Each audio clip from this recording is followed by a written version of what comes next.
Hello, as you know, I love my dual manual Hammond organ clones.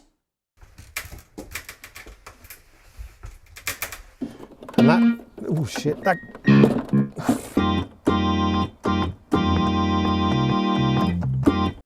But they tend to be typically very heavy, bulky and expensive. Well, this is the brand new CRUMAR Sorrento and the Burn rotary pedal, and I believe this to be the most compact, lightweight, dual manual organ ever, and also the most affordable. In today's video, we are going to unbox it, have an overview, and of course, I'll play you lots of tunes.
Okay, as we unbox this together, and you'll see some very unusual packing materials, by the way. This instrument is quirky through and through, but I am obliged to disclose to you that CRUMAR have sent this over as a loan for me, so I can make some videos about it. As soon as this was announced, I contacted them. I was very curious to try it myself here in the shack, and I thought many of you would be interested as well.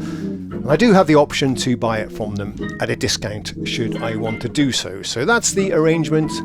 I think it's important to be transparent and let you know. Now, the reason this instrument is so unusual and unique, different in many ways, well, at least one of the reasons is that it is inspired by the Hammond spinet organs. So what's all that about?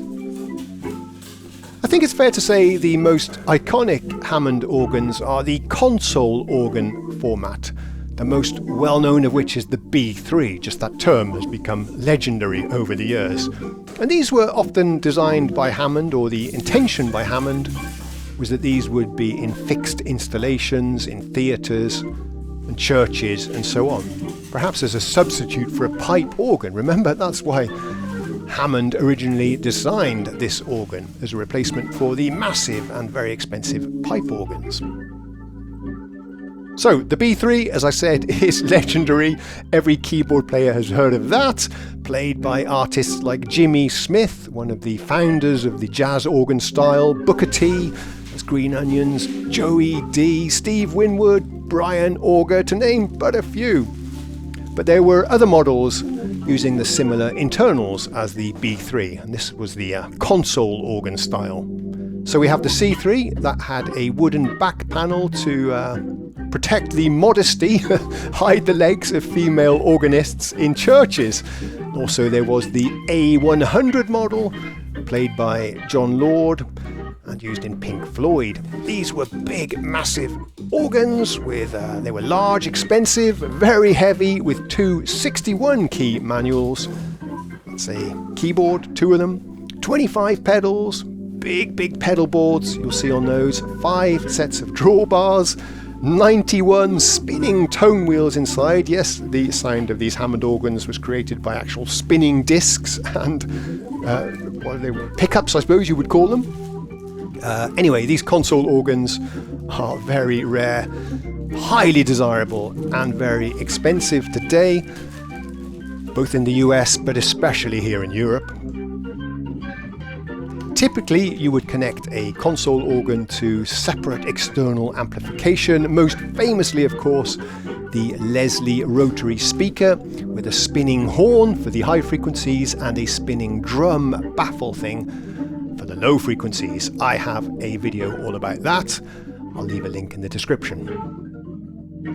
But another product line from Hammond was their spinet organs, intended more for home use. These were much more affordable and slightly more portable. I mean, they were still massive heavy things compared to the digital instruments we have today. But they were particularly popular amongst bands and touring musicians, especially in Europe, just because of the ease of portability, and they were much more affordable. So the key characteristics of these spinet organs are two 44-note manuals, and the Sorrento has 49, so that's a bit of an upgrade. They had a much smaller pedal board, typically 12 or 13 notes. That was all just an octave. And the same technology though, the same spinning tone wheel technology, but only 82 of them, sorry, on the spinets. Other cost reductions were the drawbars. Here we have only one set of drawbars per manual, and a lot of those organ tabs for selecting flutes and oboes and things. Not exactly sure what all of those do. But the organ sound features were very, very similar, such as percussion, the vibrato chorus, although some of those were generating in a slightly different way, which doesn't sound as good. Depends which model you get, but basically a very, very similar sound to the console organs. Some minor differences also in the fold back, how the tone wheels are reused over the various octaves. The vibrato chorus and percussion circuits might be slightly different as well. Many of these had built-in speakers because they were intended for home use, but they still sound best through the external rotating speakers, such as the legendary Leslie speaker. So famous spinet models include the M series, the M2, the M3, which many consider to be a baby B3. This was the organ that was apparently used on Green Onions, one of the most famous organ sounds of all time. We also have the L series, the L100, L122, and the M100 series. I came very close to buying an M100 back in the day myself, but I think the Sorrento might be a worthy substitute. We'll see. People in the States tell me that these spinet organs are very undesirable and you can pick them up on Craigslist for nothing if you're prepared to just go and pick them up, and some people say they even spot them in dumpsters. Well, lucky you American people. Here in Europe, even the spinet organs are very rare, extremely desirable, and tend to be expensive as well. Expect to pay a few $1,000s for a good one. Some say that these spinet organs have a grittier, rockier sound. Perhaps that's true, but anyway, they were widely used by bands like Deep Purple and, of course, Procol Harum. Whiter Shade of Pale was played on a M102 spinet organ. And as we'll get to as we do our walkthrough and tour of the instruments, although the Sorrento physically emulates the layout of a spinet organ, it does offer the sound engines of the console, spinet, and even the transistor organs like the Vox and Farfisa. So we'll demonstrate those in depth, probably in a separate video.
Okay, let's start by talking about the design, the quality, the construction,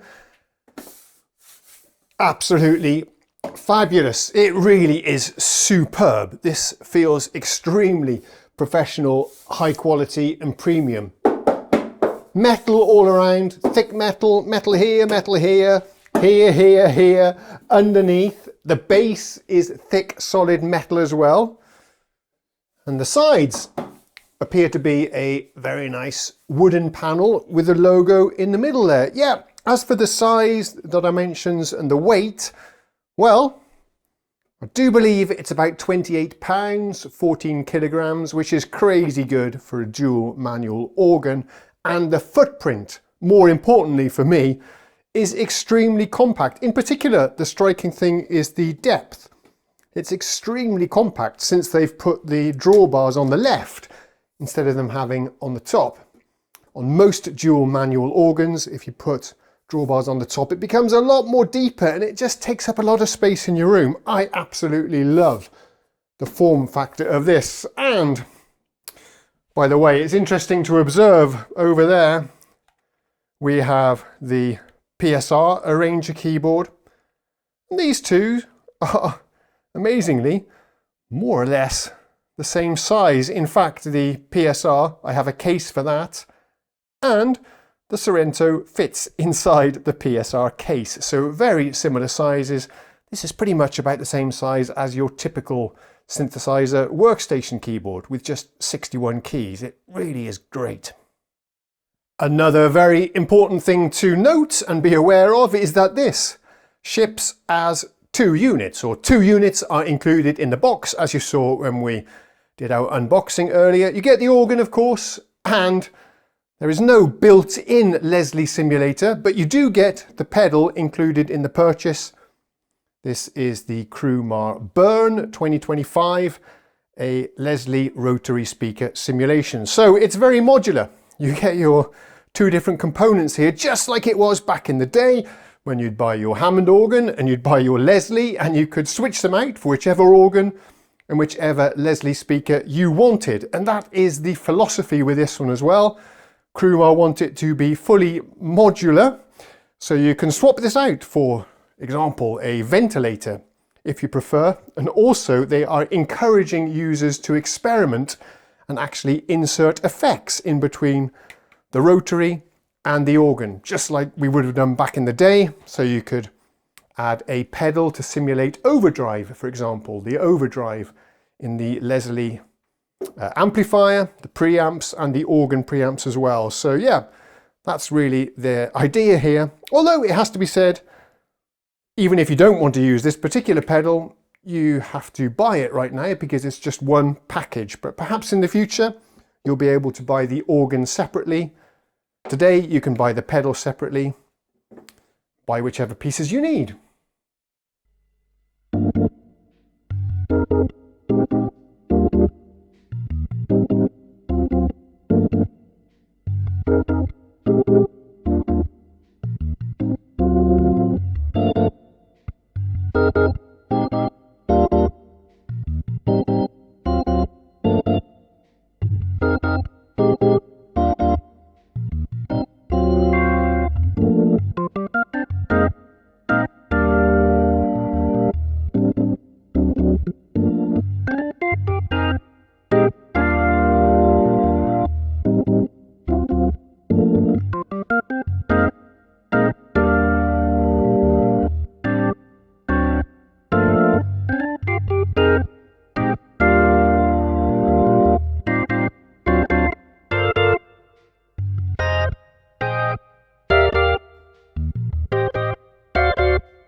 Okay, I want to talk with you about how we hook all of this up because it's very interesting. So let's just zoom in a little bit here on the back.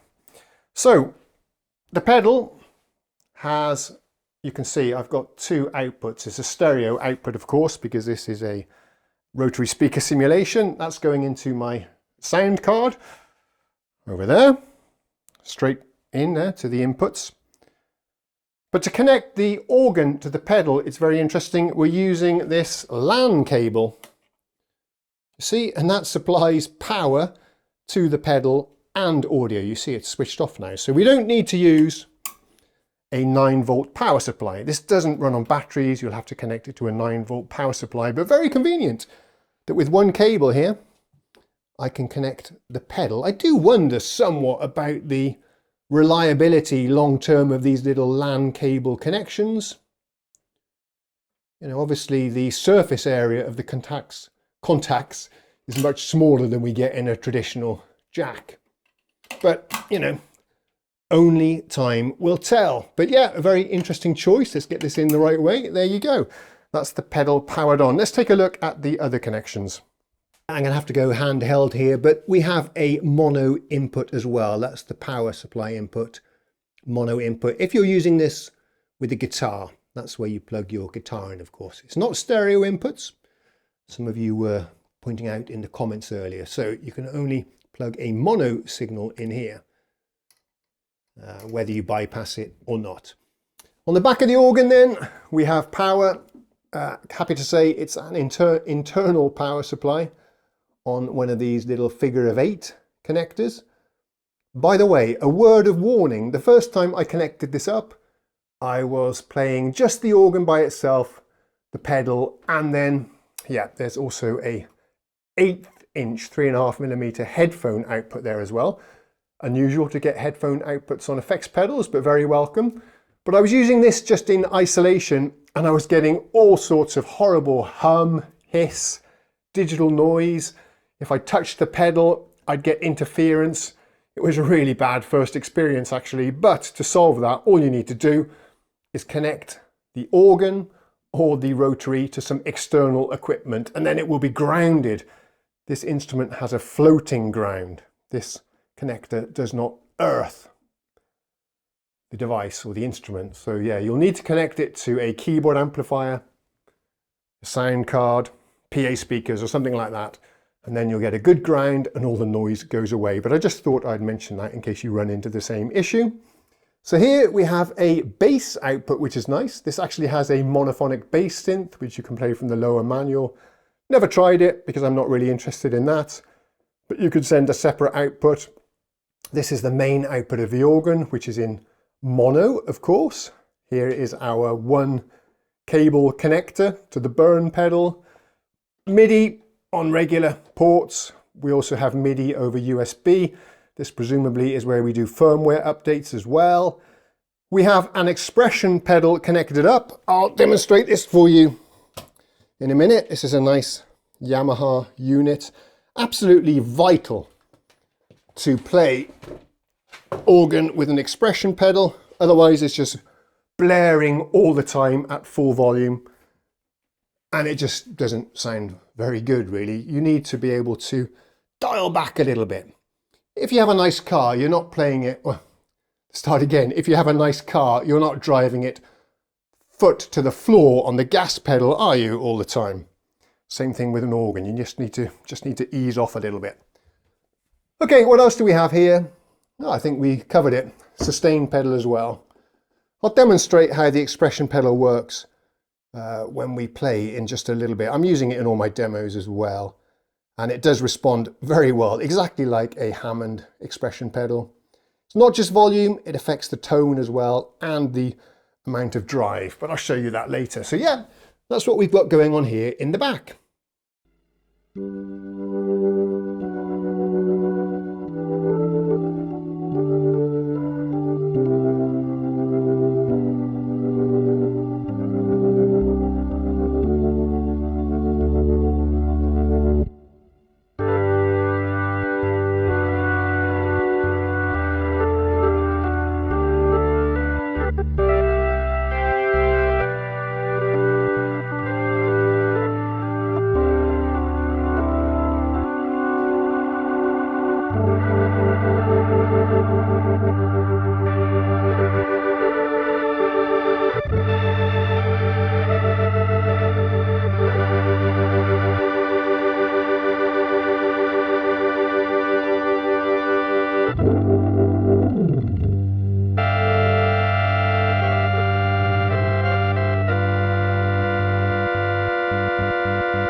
I'm afraid the playing is a little bit hit and miss for a few reasons. One, I haven't played dual manual organ for quite a long time, so I'm a little bit rusty, trying to work my way back into it. Secondly, I'm still trying to dial in my favourite organ sounds. Thirdly, lots of excuses, sorry, bear with me. Thirdly, I'm having to activate the rotary on, off, stop, slow start using my hands, which makes it sound a little bit disjointed.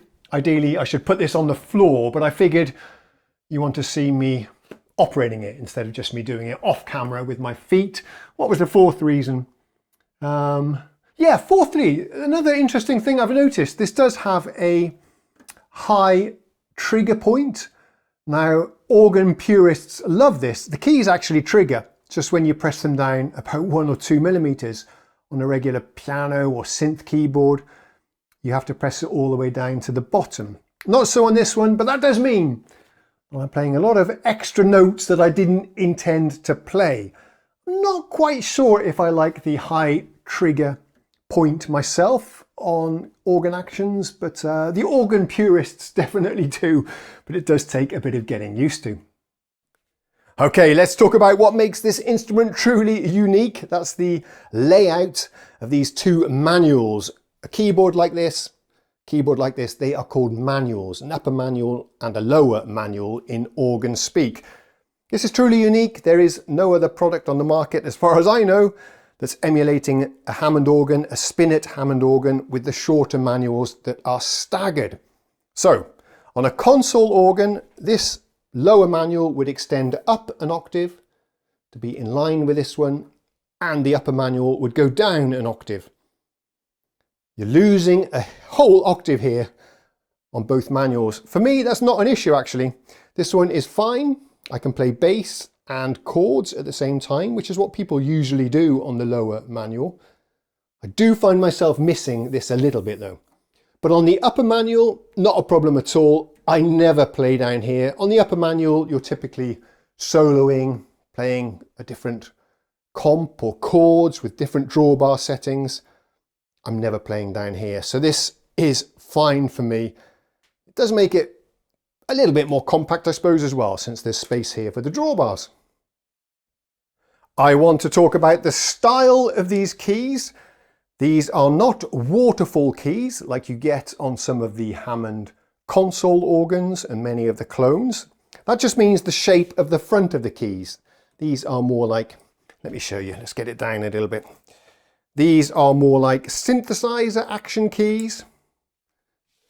There you go, you see? But I have to say, some people were critical of that. In my particular personal opinion, not an issue at all. These are extremely high quality. Some people call them diving board keys. I'm not sure if that's accurate. They've got lovely rounded edges. There's no sharp edges here. Doing smears, swipes, you're not going to hurt your fingers. I don't understand why people get hung up on this with the waterfall keys, because when you're swiping and stuff, you're not doing it here or underneath. I just don't get it. Maybe the organists can clarify that point in the comment, but this is a super high quality action. It's absolutely great to play towards the back of the keys. Each key, I'm feeling underneath, is solid. These aren't flimsy, lightweight plastic keys. There's a big weight underneath, so these are semi-weighted, and you don't get that clicky, hollow feeling of lightweight, cheap plastic at all. These are solid and quite a nice colour as well, a nice creamy colour. So yeah, thumbs up. This is definitely one of the nicest keybeds I've ever played. Well, I can say it's the nicest keyboard I've ever played on a Hammond organ clone. Far, far nicer than my Nord Electro that has waterfall keys. This is a far superior, higher quality keybed. It's absolutely gorgeous. Just a note on the layout here, if you really do need the keys that are here, that are missing, you can octave shift down the upper manual, and you can, if you want the notes here, you can shift up the lower, but then of course you lose the bass sound. Another very important feature for organists and players of clone wheel organs, clone wheel, a play on words, this is a digital emulation of a tone wheel, an analog tone wheel organ, but an important feature is the trigger point. Where do the keys trigger as you push them down? Well, I'm happy to report the organ players love this, it's a high trigger. See? Instead of needing to push the keys all the way down, they're triggering at the top, which means you can very easily do light swipes and smears. Takes a bit of getting used to though, because it's very easy if you're not 100% accurate to accidentally trigger wrong notes or get double triggers. As a piano player primarily, I don't really like it, but perhaps there's a setting for that in the menus. But yeah, organ players will be very happy to see the high trigger point on this key bed.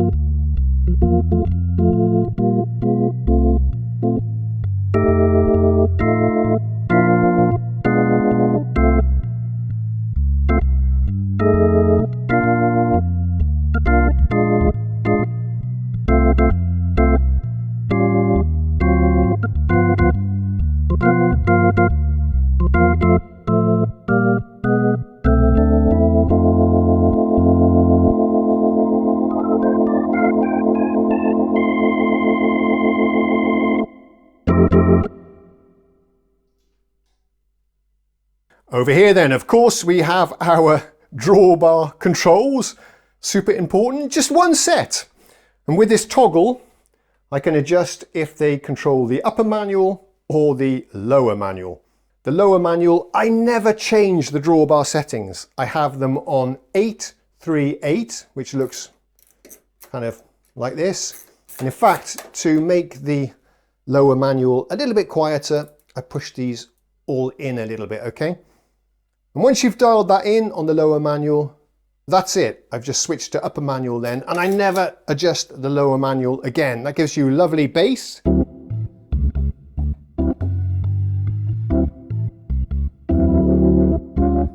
And beautiful chords. It's a lovely, soft, warm sound. That is the most common drawbar setting to use on the lower manual. So some people will be unhappy that we don't have more sets of drawbars, but for the way I play, that's totally fine, because now these are available just on the upper manual, which I do tweak a lot as I'm playing and setting up sounds. Let's pull them all out for you. We'll switch off the chorus. Well, it was off.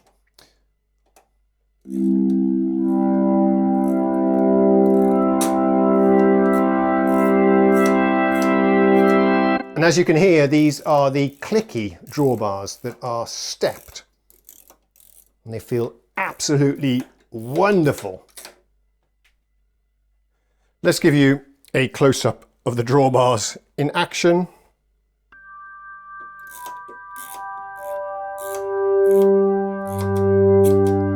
I actually have a pretty popular video on my channel about how drawbars work, what all these different colours mean, and how to dial in some very popular organ sounds, wider shade of pale, green onions and so on, and how to dial these in and tweak the sound. It's super important when you're playing Hammond to really understand these. So yeah, I'll leave a link in the video description if I remember. This keyboard actually has a little screen, a display, although you would never know because it switches itself off when you're not using it, and that is awesome. I wish more keyboard manufacturers would do this. I don't want LCD screens staring at me, glaring at me with their backlights as I'm playing, especially on a retro keyboard instrument like this, the organ, which never had a display in the first place. So happy that CRUMAR did that. If you want to use it, just press one of the buttons, he says. Okay, that button, and then you can step through all of the different settings. Although we have a lot of controls on the front panel to adjust the sounds, there are some hidden configurations in the menu, lots of them. Global configurations, MIDI settings, system settings, plus adjustments for the tone wheel leakage, generator boost, the balance, dry wet of the vibrato chorus, percussion settings, and a lot more. Check the manual if you're curious about what you can tune, but you can tweak this thing to your heart's desire.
Okay, it's a bit awkward for me to play because the camera tripod is in the way, but let me just demonstrate a few of the controls.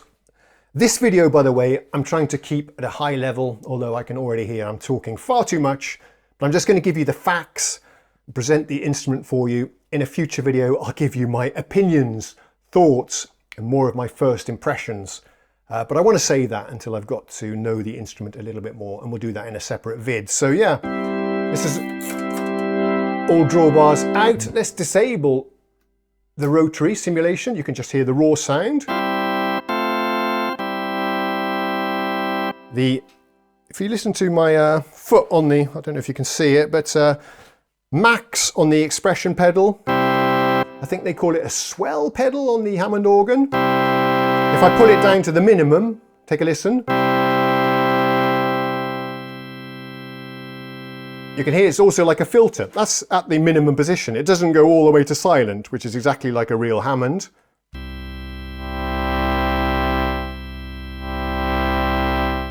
Very nicely modelled, that is. Another thing I like to do is put the spring reverb effect on there. Even though the Leslie is bypassed, you still get the reverb effects on the pedal. There is a spring reverb effect, and there is like a digital hall emulation.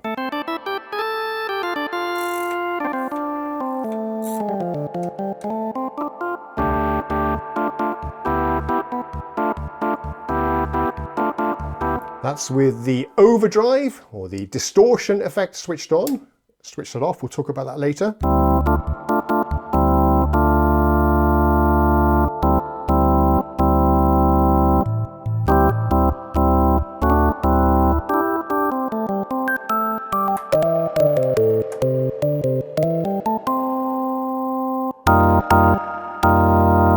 Hear that spring?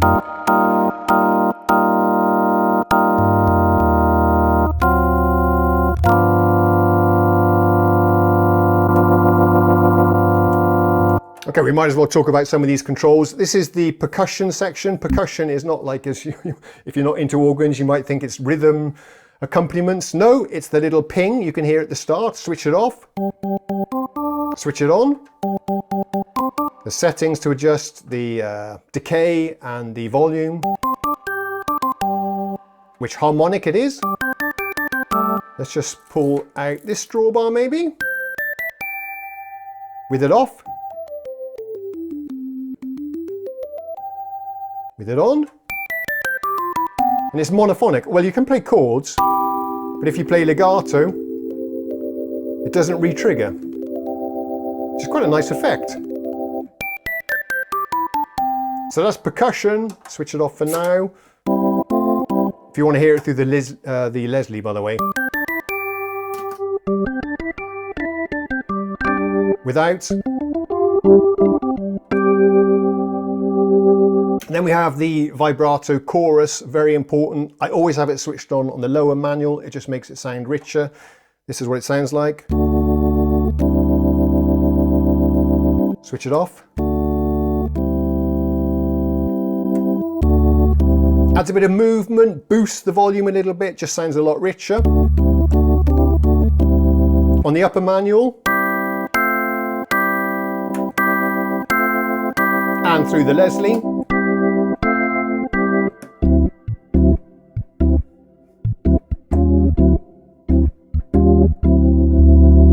Then we have the distortion circuit here that I'll explain in just a minute.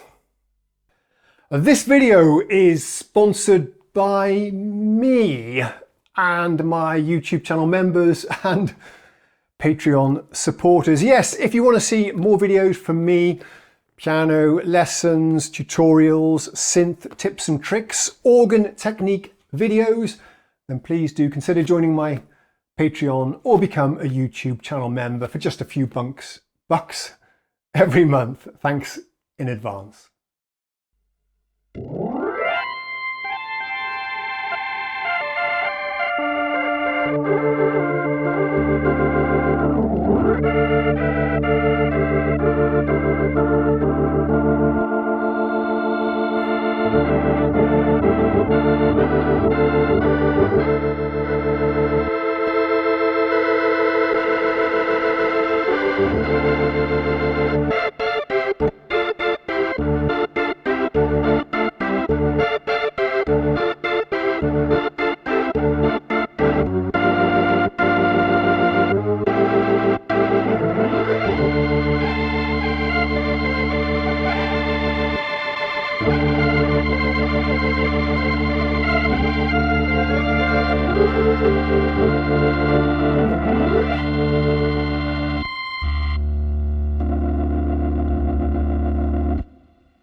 We're running through the Leslie. I've got it on the choral setting, which is the slow rotation.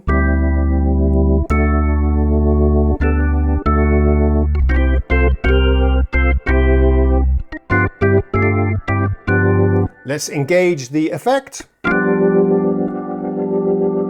Now, it actually makes it quieter, and listen to the bass. Off, on. It cuts the bass and adds a lot of dirt and noise. What's going on here? Well, this is not a software emulation of any particular overdrive. It's actually a real circuit, an analog circuit with resistors and diodes and whatever, I don't know. But it's a close, it's a homage to the Ibanez Tube Screamer. So the circuit is based on that. Let's take a listen. There's a level control. I don't know why you'd ever turn that down. And then we have the amount of gain.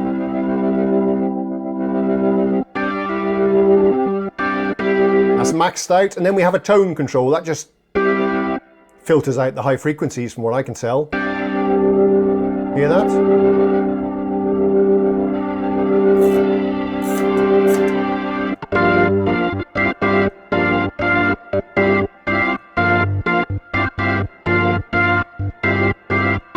Sounds very nice, and it responds extremely well to the expression pedal. If I dial it back, you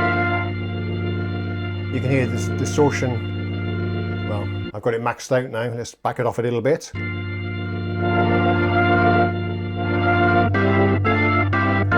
It responds very dynamically to the volume.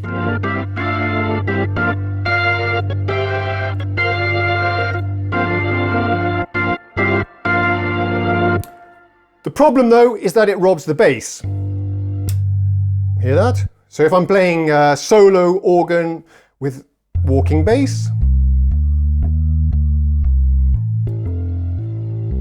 you just lose all of the punch and the depth.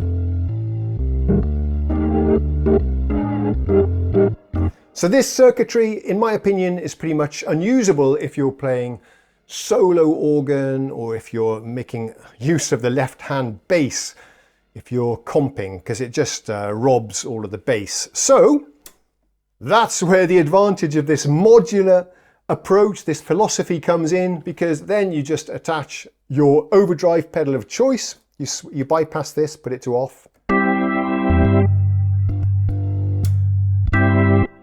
And then you attach the overdrive pedal of your choice. There are many available specifically for organ, or you can use a guitar pedal, for example, and put that in between the organ and the input of the rotary. That works excellent. I've tested with a Zoom multi-effects pedal, and the overdrives on that sounded absolutely wonderful. So, not a biggie.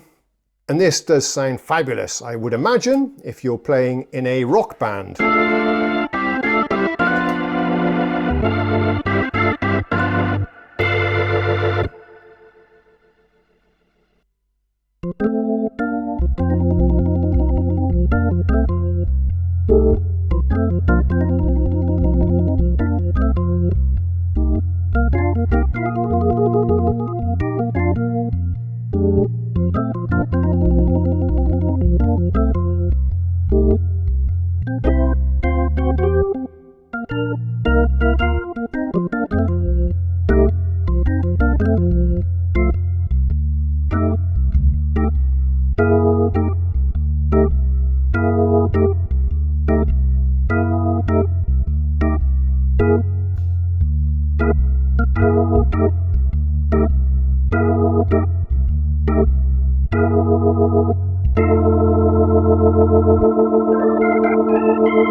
Okay, I do want to talk about the controls here, the buttons, switches, the knobs here as well, because they are a little bit quirky. The buttons are absolutely splendid with real nice bright illumination as you press them, very satisfying to press.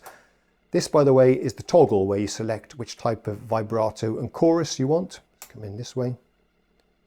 You can see it stepping through. I put it on C3, which is the richest and nicest sounding chorus. Sounds absolutely wonderful, by the way, far better than many of the other clones I've played. The knobs I have mixed feelings about. They are illuminated. I'm not sure if you can see on this particular video, but in the dark they glow very nicely. However, it's impossible to see what position they are pointed at. There is a very small marker, but at a glance you can't see. So for me, I just need to actually turn it and see where it's at. For example, the key click. I did quite a way down actually. Let's just mess about with that. Let's show you the key click control in action.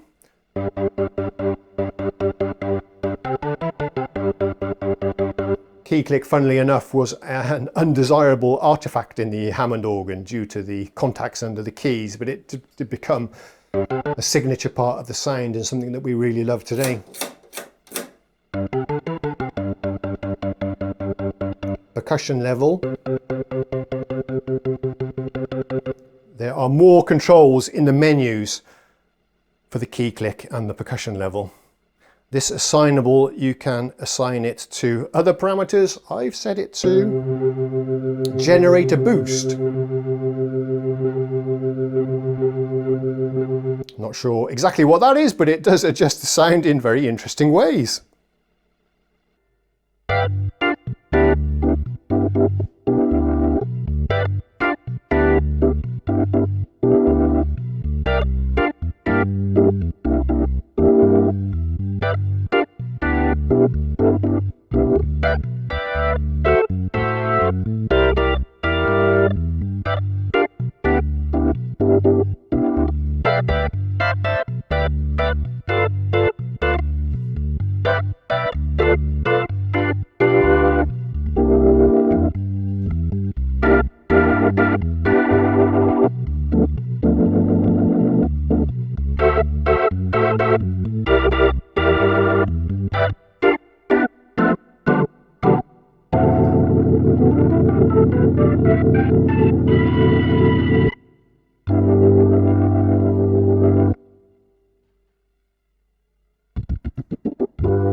I think finally for now then, we'll discuss the rotary pedal here. I'll give you a very quick demo. I'm trying to keep this on a high level because I'm aware this video is going on a little bit. I've got lots of things to say about this. I will do a deep dive video dedicated to the CRUMAR Burn and a deep dive video dedicated to the organ controls, because we didn't even talk about the fact that you can change between different organ models. You can choose a console, like your B3, a spinet, like your M100, and even a transistor organ, but we'll save that for a separate video perhaps. So yeah, what about this burn pedal?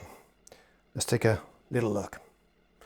So we have lots of controls along the top. The balance is interesting.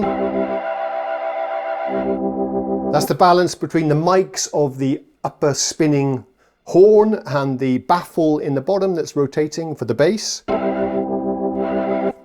Hands in the way. You can drastically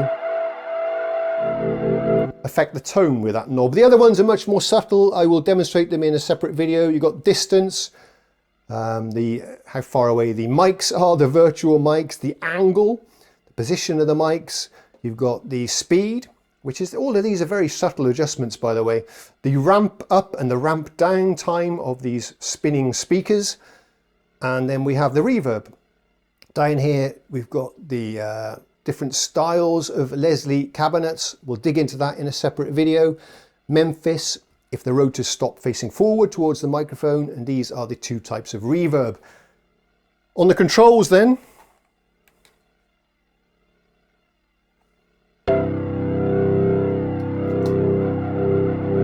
fast, slow. If you hold it down,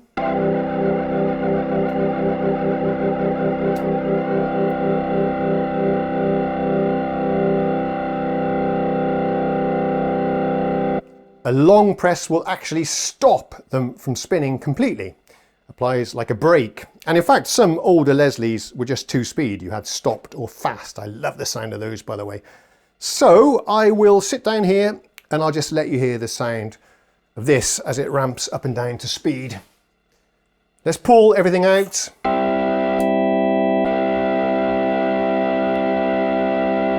I've got the expression pedal cranked. Let's move this over here so I can actually really, yes, that's a good idea. So you can see what I'm doing a little bit better. Okay, I'll hold down a chord. I've switched off the vibrato chorus because that just makes it harder to hear what the Leslie is doing. Let's pull back that. Okay, here we go. And I want you to listen very carefully to the top rotor. You can hear that very clearly, but you might not hear at first the bottom rotor. That actually accelerates, decelerates a lot slower. I have a video on the channel all about Leslie speakers. And we even have a guest appearance where we test out some real Leslie speakers as well. So listen for the spinning rotor, and then on the bottom you don't spin the whole speaker. The bass speaker, the woofer on a Leslie, is like a baffle that spins around it. Take a listen, see if you can hear them both.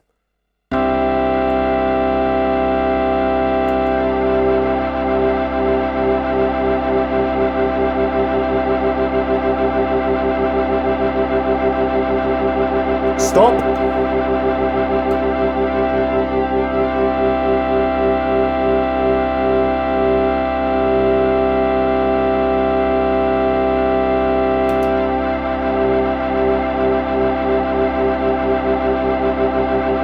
Let's go to slow.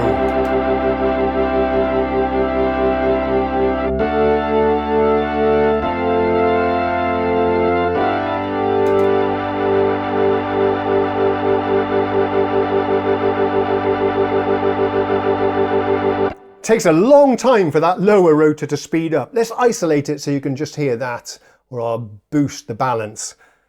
Take a listen to that as it slows down.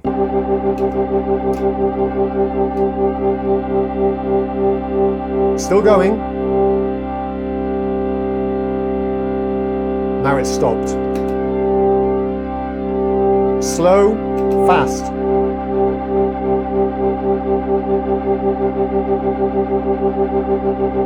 Could you clearly hear the sound of the woofer, the, what do they call it, baffle?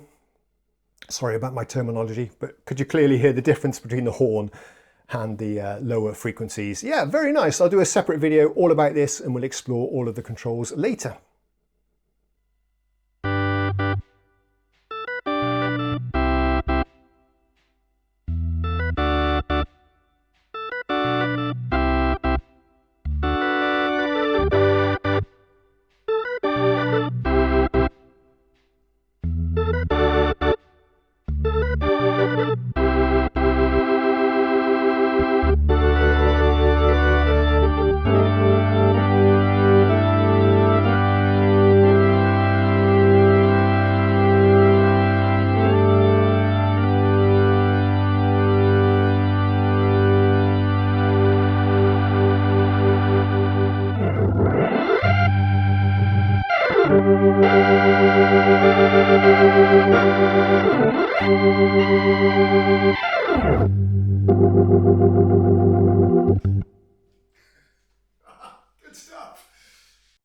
Okay, so in this particular video, I've tried to stick to the facts and give you an overview of the keyboard for what it is, but I do have many opinions already on this, both good and bad, mostly good, I have to say.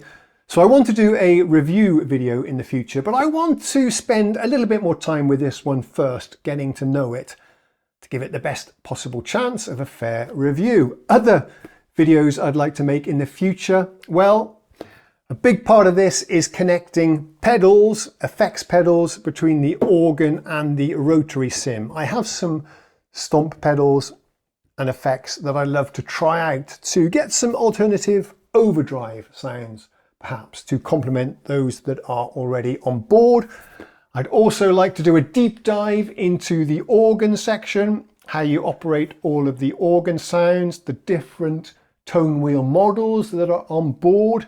We'll do a deep dive video just about the Burn rotary pedal because there are loads of parameters to tweak on that one and we just didn't have time today. And any other things I like to do? Well, perhaps some more performances as well as I get better playing on these fantastic dual manual organs. Oh, I just remembered, I also have a Nord Electro 6D. I think that's the one, the latest model anyway. So if enough of you are interested, we can do a head-to-head comparison of the Nord C2 Hammond engine emulation and what we have here on the CRUMAR. Let me know in the comments.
I think that'll do it for this video then. It's probably gone on long enough, and thank you so much for bearing with me with my slightly ropey organ playing. This is a new instrument, I'm not used to it, still trying to figure it out, and I wouldn't by any stretch of the imagination call myself a Hammond organist. So please be gentle with me in the comments. Remember, again, to check out my Patreon and YouTube channel membership for more premium videos.